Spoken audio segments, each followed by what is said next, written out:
Pernahkah kamu merasa dunia ini terlalu cepat, terlalu bising, terlalu banyak yang harus kamu pikirkan dan lakukan? Setiap pagi kita terbangun dengan puluhan notifikasi, berita buruk, komentar orang lain, tuntutan pekerjaan, ekspektasi dari keluarga. Dalam dunia yang sibuk, kita kehilangan satu hal penting, ketenangan. Hari ini kita akan belajar tentang sebuah cara hidup kuno, sebuah filsafat yang telah bertahan lebih dari 2000 tahun. Namanya Stoikisme. Bersama, kita akan menelusuri bagaimana para filsuf kuno seperti Marcus Aurelius, Seneca, dan Epictetus menemukan ketenangan di tengah kekacauan. Dan yang paling penting, bagaimana kita bisa menerapkannya di hidup kita hari ini.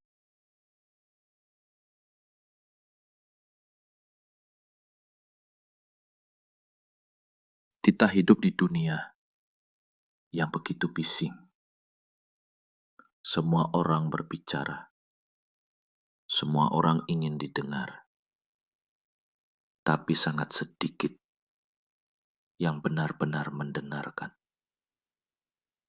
Kita dibesarkan dalam budaya yang menghargai kecepatan, opini keras, dan reaksi spontan. Namun jauh di dalam hati, ada kerinduan akan sesuatu yang lebih tenang, lebih mendalam. Di tengah hiruk-pikuk notifikasi, suara mesin, dan berita yang terus mengalir tanpa henti, kita mulai kehilangan suara hati. Kita mulai lupa bagaimana rasanya duduk diam, tanpa tergesa-gesa, tanpa distraksi. Stoikisme bukan tren baru, bukan motivasi instan. Ia adalah cara hidup yang mengajak kita untuk diam, untuk mendengar dunia, mendengar diri sendiri. Dan dalam diam itu, kita menemukan arah. Kita akan menjelajahi cara stoik memandang dunia, bukan untuk menjadi dingin, tapi untuk menjadi kuat. Bukan untuk menghindar dari emosi, tapi agar tidak diperbudak oleh emosi. Stoikisme tidak menjanjikan kebahagiaan instan, tetapi menawarkan kebijaksanaan yang bisa menjadi jangkar dalam badai kehidupan.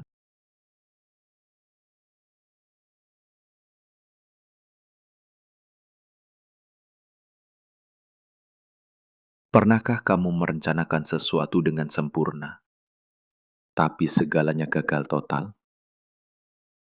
Rasa kecewa muncul bukan karena kenyataan, tapi karena ekspektasi kita akan kenyataan. Kita hidup di zaman perencanaan, planner, aplikasi to-do, target 5 tahun ke depan.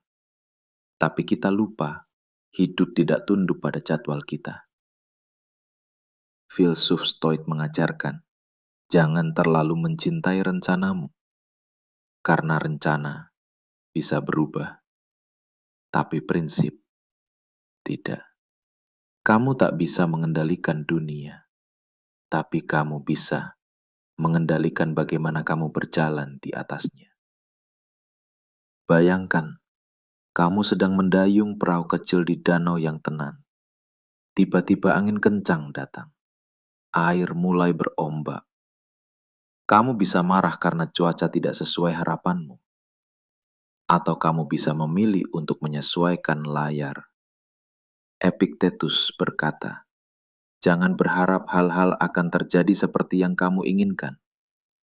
Tapi terimalah segala sesuatu yang terjadi sebagaimana adanya, dan kamu akan menemukan ketenangan.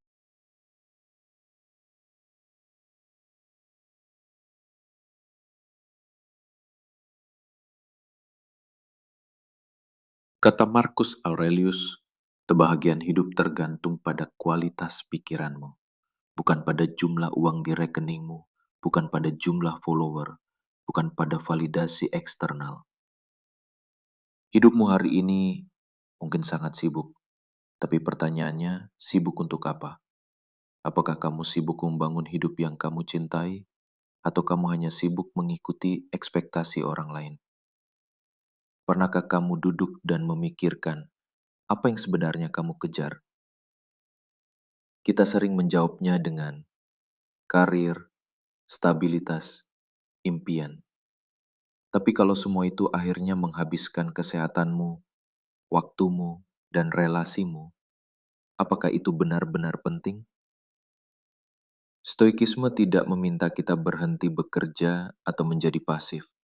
Tidak, sebaliknya. Stoikisme mengajarkan kita untuk hidup dengan sadar. Hidup dengan sadar berarti ini. Ketika kamu bekerja, kamu tahu alasannya. Ketika kamu istirahat, kamu tidak merasa bersalah. Ketika kamu kehilangan, kamu tidak hancur. Ketika kamu dicaci, kamu tetap tenang. Karena kamu tahu, segala sesuatu yang berada di luar kendalimu bukan milikmu. Banyak orang mengejar kekayaan, tapi tak tahu kapan cukup. Banyak orang mengejar cinta, tapi tak tahu bagaimana mencintai diri sendiri. Banyak orang mengejar validasi, tapi kehilangan identitas. Stoikisme menyadarkan kita bahwa mengejar hal-hal eksternal tanpa menguatkan internal akan selalu membuat kita lelah. Seneca pernah menulis, bukan karena waktu kita terlalu singkat, tapi karena kita terlalu banyak menyia-nyiakannya. Kita mengecek HP 80 kali sehari. Kita membandingkan hidup kita dengan orang lain tanpa sadar. Kita takut tertinggal, padahal arah hidup kita berbeda. Apakah ini kehidupan yang kita inginkan? Atau kita hanya sedang hidup di jalan orang lain? Tanyakan ini pada dirimu sendiri. Apa yang benar-benar penting bagimu? Apa yang kamu lakukan hari ini untuk mendekat ke sana? Dan apa yang selama ini kamu kejar hanya karena tekanan sosial? Jika kamu tidak bisa menjawabnya dengan jujur, mungkin inilah waktunya berhenti sejenak, berhenti untuk melihat ke dalam, berhenti untuk bertanya kembali, apakah ini benar-benar layak dikejar? Kita terlalu sibuk memperbaiki citra, tapi lupa memperbaiki batin. Terlalu sibuk menunjukkan senyum, padahal hati kita retak. Stoikisme tidak akan membuat hidupmu bebas dari kesulitan, tapi ia akan memberimu cara berpikir agar kamu tetap tenang di tengah kekacauan. Kita tidak bisa mengendalikan dunia, tapi kita bisa mengendalikan cara kita meresponsnya. Dan dari situlah ketenangan sejati berasal. Dunia ini orang akan menyakiti. Ada yang berkata buruk tentangmu. Ada yang mengkhianatimu. Ada yang mencuri kepercayaanmu. Kebanyakan dari kita tergoda untuk membalas. Untuk menuntut keadilan. Tapi dalam stoikisme, balas dendam adalah bentuk kelemahan.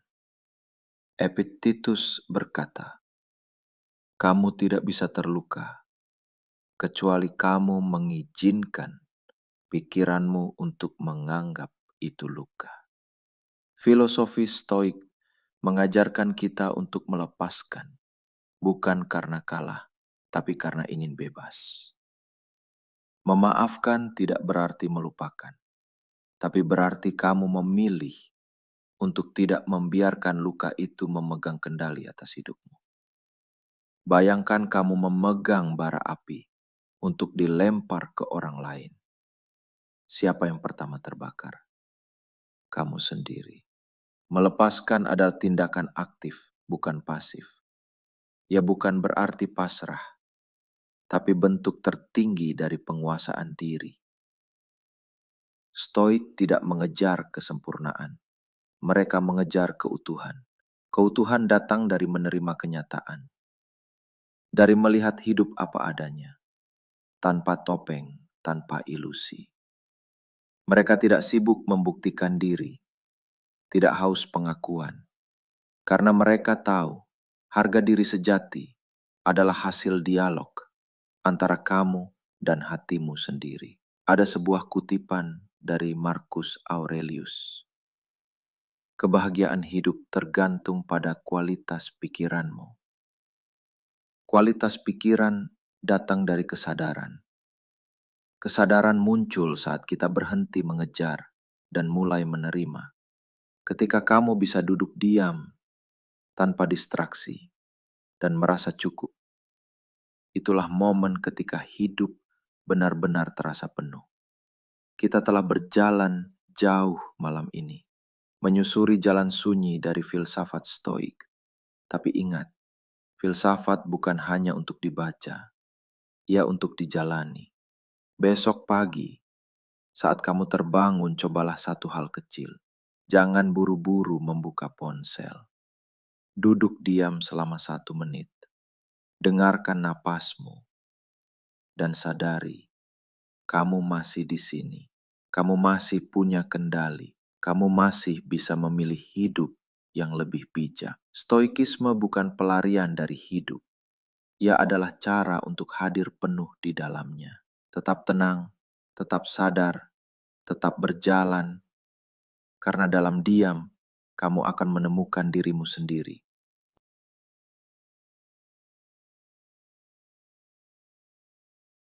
Bagaimana cara hidup seperti seorang stoik? Dikotomi kendali. Pertama, bedakan 2 hal. Mana yang bisa kamu kendalikan, mana yang tidak bisa. Kamu bisa mengendalikan tindakanmu, responmu, niatmu.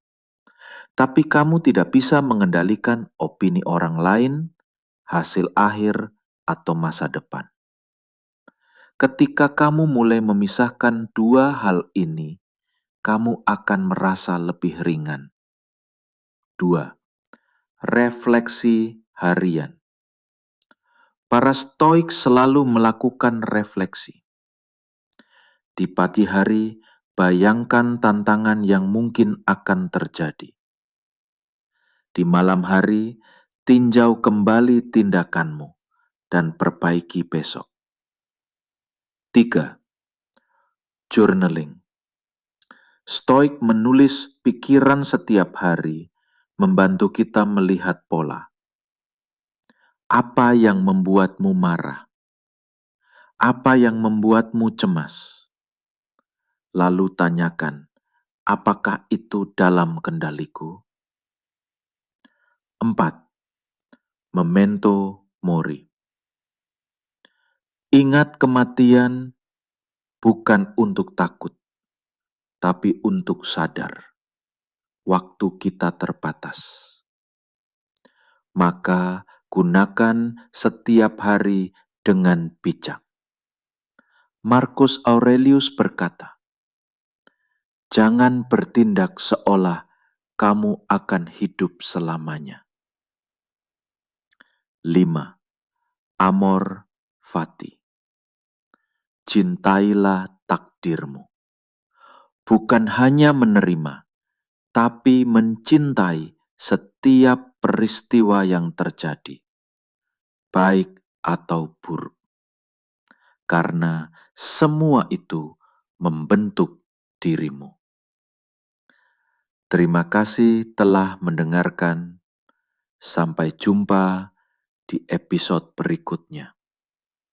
Tetap tenang, tetap kuat, tetap stoik.